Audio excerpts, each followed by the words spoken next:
এখন ওই বউয়ের তো কোনো দোষ নেই। ও বেচারি চান ছেড়ে পেটছিল, আর ওই সাহেব শয়তানি করে ওর মান নিয়ে টানাটানি করেছে। ঘরের মেয়ে বউদের সাথে এমন কাণ্ডি করছে, এই সাজা একদিন না একদিন পেতেই হবে। ইস্ট ইন্ডিয়া কোম্পানির হয়ে কাজ করছে এমন লোকের সংখ্যা কিন্তু খুবই কম। তাদের মধ্যে অধিকাংশ লোকই অসৎ আর স্বার্থান্বেষী। তাদের যদি শাস্তি দেওয়া হয় তাহলে কোম্পানি আর শাসন চালাতে পারবে না। তা বলে এমন অন্যায় করার পরও পার পেয়ে যাবে? না রানী, আমি চেষ্টা করব যাতে ওই অফিসারটি শাস্তি পায়, কিন্তু তার আগে খুঁজে বের করতে হবে দত্ত বাড়ির বইয়ের দিকে কে নজর দিয়েছিল। আমার ধারণা ক্যাপ্টেন হার্ভে এই কাজ করেছে। লোকটি এদিকে নতুন এসেছে,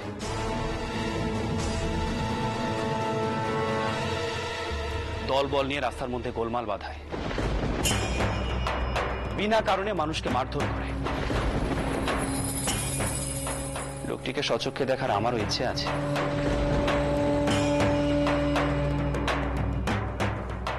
তারপরে তার বিরুদ্ধে নালিশ করার সুযোগ তো রইল।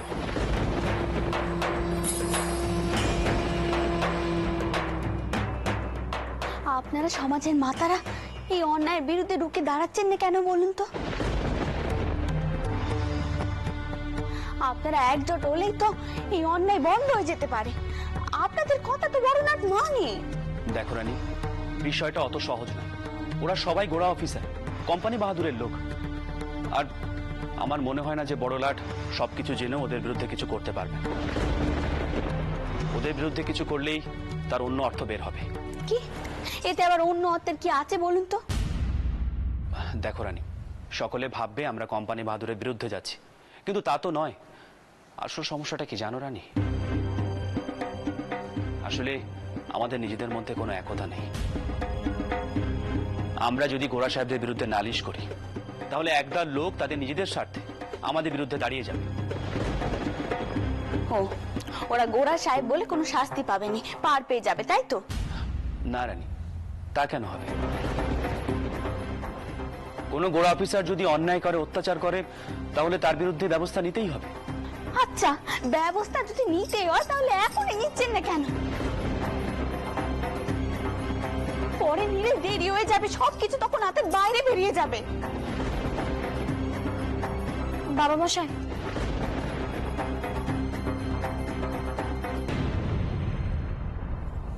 আপনার মুখ শুদ্ধি। আচ্ছা বাবা মশাই, আপনি শুধু একবার জেনে দিন কোন দুষ্টু সাহেবের কাজ করেছে, তখন আমি আর দাদা গিয়ে তাকে আচ্ছা করে শিক্ষা দিয়ে আসবো। কি কইছো কি তুমি ছোট খোকি? তুমি যাবে সাহেবদের সাথে লড়তে? তুমি এখন ঘরে যাও। এত তো বিপদ ঘটালে, আর দয়া করে বিপদ ঘটিও নে।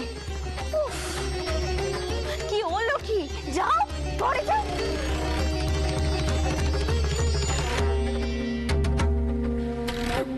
একেবারে মায়ের মতো স্বভাবখানা পেয়েছে,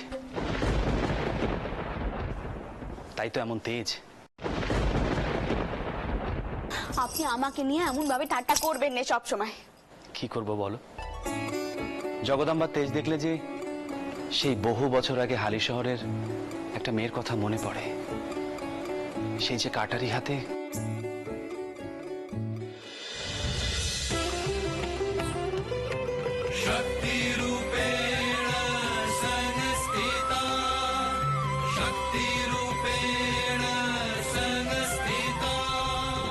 কেউ এক পাও এগোবে না। আমরা তোমাদের কি ক্ষতি করেছি? আপনি পারেনও বটে, সে গতকালের কথা এখনো আপনার মনে আছে? হ্যাঁ রানী, আমার এখনো মনে আছে। সেই দিনটিতে তোমার আমার প্রথম দেখা হয়েছিল।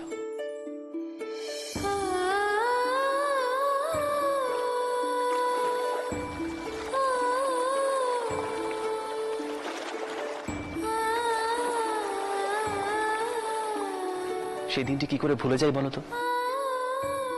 তাহলে যে আমার ভালোবাসাটাই মিথ্যে হয়ে যায়।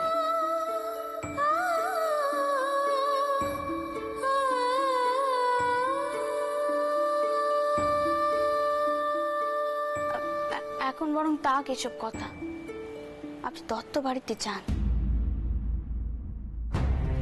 এনাদের সাথে গিয়ে কথা বলুন। তুমি বলবেন না ওই বউ এই বাড়িতেই রয়েছে। দেখুন তেনারা কি ভাবছেন, তেনাদের বউকে তেনারা জ্ঞান করবেন কিনা। রানী, সেখানে তো আমার চিন্তা। খবর পেলাম দত্তবাড়ি খুব গোড়া।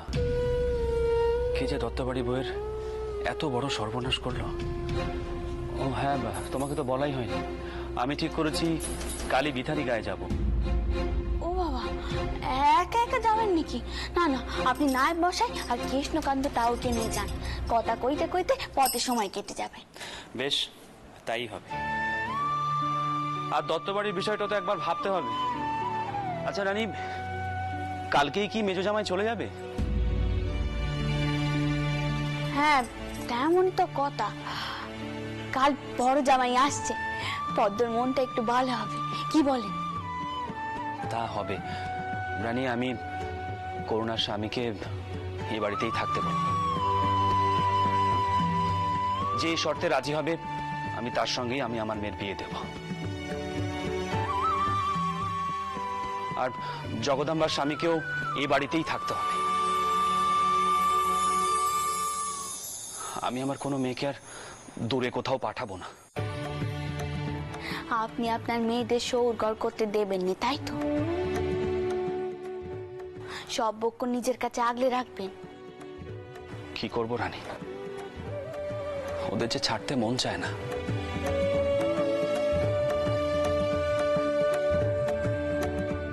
জানেন তো, দত্তবাড়ির বউয়ের জন্য আমার বড় চিন্তা হয়।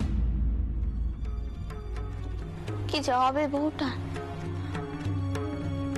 ভুলে থাকতে চাইলেও যে ভুলে থাকতে পারিনি। আর কি করি বা বলবো বলুন তো? আমি বরং যাই, দেখে আসি বউটা কি করছে। যাই আমি।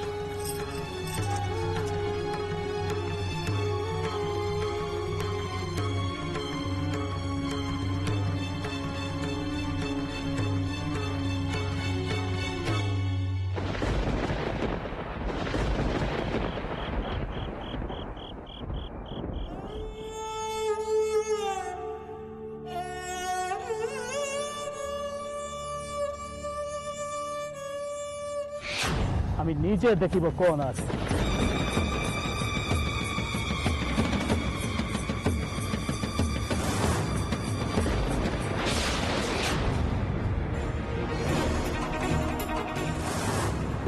তুমি খুব সুন্দর আছো ডিয়ার, এসো আমার সাথে এসো।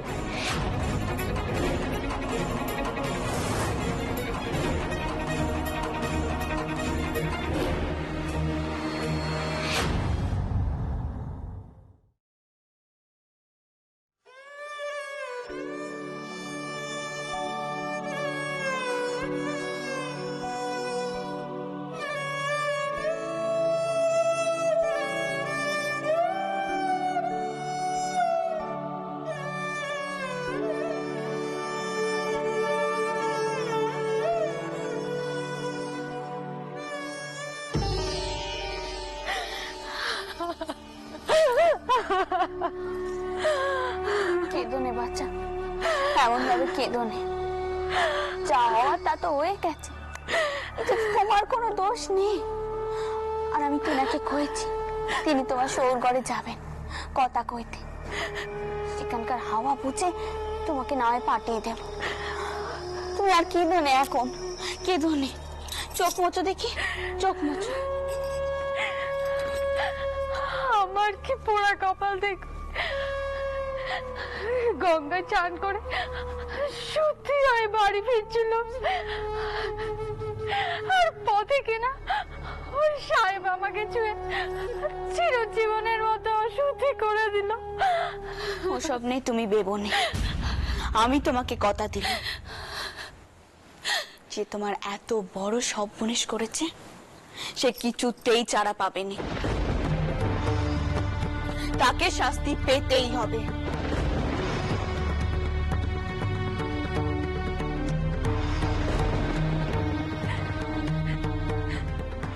আপনার মতো মানুষ আমি জীবনে দেখিনি রানীমা। একই সাথে আপনি যেমন মানুষের চোখের জল মোচান, আবার কঠিন হতে পারে। আপনি সত্যি রানী। না বাচ্চা না, আমি রানী টানি নই, আমি তোমাদের মতনই সাধারণ মানুষ। ও তো শুধু একটা নাম। তুমি এখন চলো, শোবে চলো দেখি। এবার একটু ঘুমানোর চেষ্টা করো, চলো এসো বলছি। শো দেখি এবার, শো।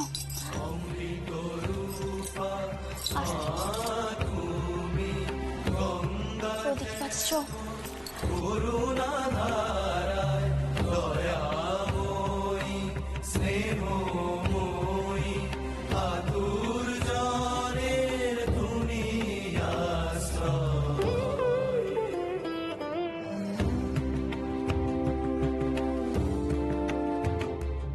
এবার একটু ঘুমানোর চেষ্টা করো। শরীর আর মনের ওপর দিয়ে তো কম দখল যায়নি। এবার চোখ বন্ধ করো।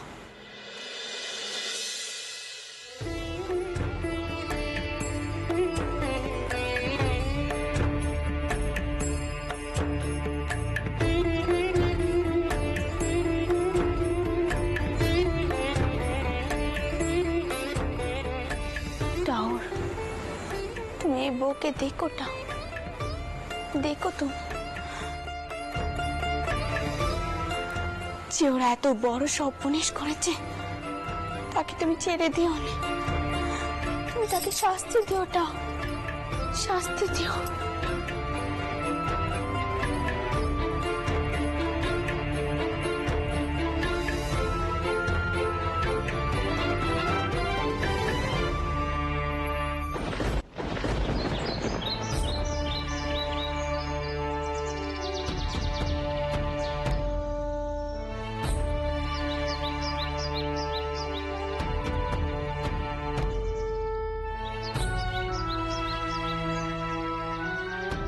নায়েব মশাই, আগে আপনি বরং দত্ত বাড়ি যান, খবর নিন ওনারা ওনাদের বাড়ির কোনো বইয়ের খোঁজ করছে কিনা, আর ভালো করে খোঁজ নিন ওনাদের বাড়ির কেউ নিখোঁজ হয়েছে কিনা। আমি না হয় পরে গিয়ে দত্তমশাইয়ের সঙ্গে কথা বলবো। আপনি যখন বলছেন তখন আমি যাচ্ছি বটে ছোট কর্তা, কিন্তু কোনো লাভ হবে না। ও বাড়িতে মেয়েটিকে আর ফিরিয়ে নেবে না এ আমি নিশ্চিত।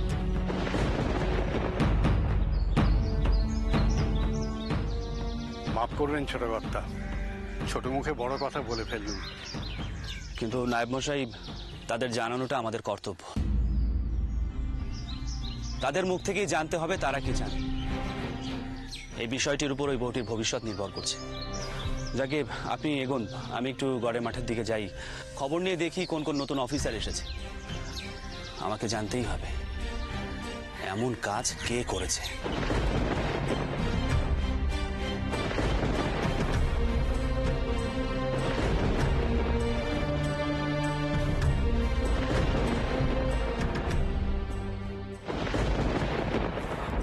শুভলা দিদি, একটু তাড়াতাড়ি করে হাত চালাও, এই ছেলে তাড়া আছে, মেয়ে তো জামাই বেরোবে, বড় জামাই আসছে, তার জন্য পিঠে পুলি করতে হবে যে। তুমি কিচ্ছু ভেবো না বৌরানী, সব ব্যবস্থা হয়ে যাবে। কোন চলো তো মুক্ত, হাতে হাতে কাজগুলো সারবে, চলো তো তাড়াতাড়ি করো কিন্তু। বৌরানী, বৌরানী, ছোট কর্তা বেরিয়ে গেছেন না? ইস, আমারই আসতে দেরি হয়ে গেল। হ্যাঁ, তিন তো কিছুক্ষণ আগে বের হয়েছে, তা তুই তিনার হঠাৎ কোচ করছিস কেন? আর কৃষ্ণকান্ত টাওর কোথায়? তার তো তিনার সাথে যাওয়ার কথা ছিল। আসলে উনি আসতে পারবেন না, তাই সেই খবর কানা আমাকে দিয়ে পাঠালেন। আমার শোর টাউরের তো শরীর কানা ভালো নেই, তাই। সে কি হয়েছে টাউর মশাই? রেতে বাইরে গিয়েছিলেন, তেনাকে ভয় পাওয়ানোর জন্য কোন মোড়া সাহেব নাকি বন্দুকের ফাঁকা আওয়াজ করেছিলেন। আর তাতেই তিনি ভয় পেয়ে একেবারে শয্যা নিয়েছে বৌরানী। কি পুরো মানুষটাকে এমন ভাবে ভয় দেখিয়েছে? বন্ধুকে গুলি চাক বা পাকা আওয়াজ করবেই বা কেন? দিন দিন এই গোড়া সাহেবরা বেড়েই চলেছে। কই আগে তো এমন ঘটনা ঘটতো না। তেনার মুখেই তো শুনেছি গোড়াদের বারবারন্ত পেরেই চলেছে। আর তেনাদের এখন কিচ্ছুটি বলা যাবে না, তাদের মর্জি মতো এখন সকলকে চলতে হবে বৌরানী। তাই বলছি বাড়ির মেয়েদেরকে একটু সাবধানে রাখবেন, কখন কি করে বসে। আর কেল্লা থেকে তো এই যানবাজার খুব দূর নয়। টাউন মশাই কয়েছিলেন গোড়ারা নাকি কবরখানার রাস্তা পেরিয়ে এদিকেও মাঝে মাঝে আসে, চেঁচামেচি করে, গালাগালি করে। তাই বলছি বৌরানী বাড়ির একটু কড়া পাহারা রাখবেন।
Hey, you!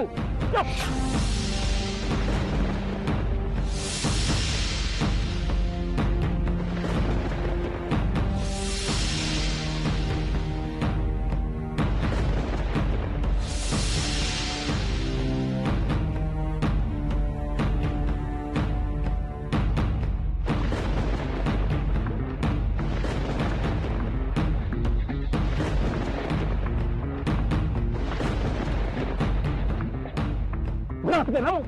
বলতেছি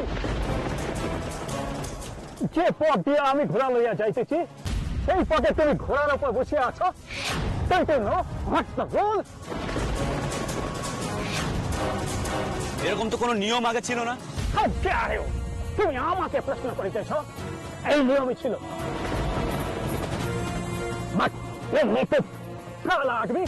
তোমরা রুল ব্রেক করিয়াছ।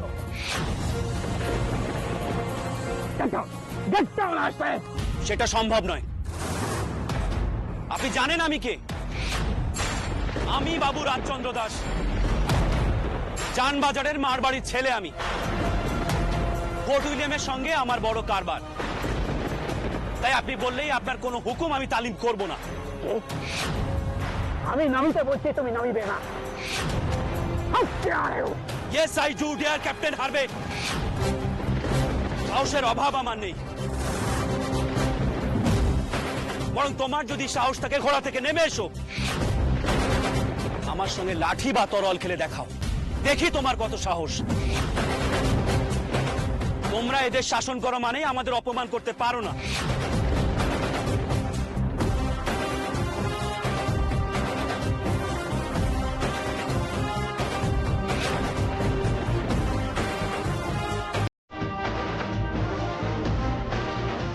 ক্যাপ্টেন হারবে, তুমি কি আমার সঙ্গে লড়াই করতে প্রস্তুত?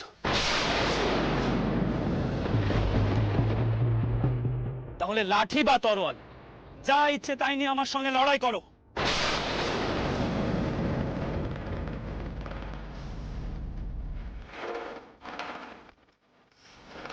ওকে, আমি এখন চলিয়া যাইতেছি।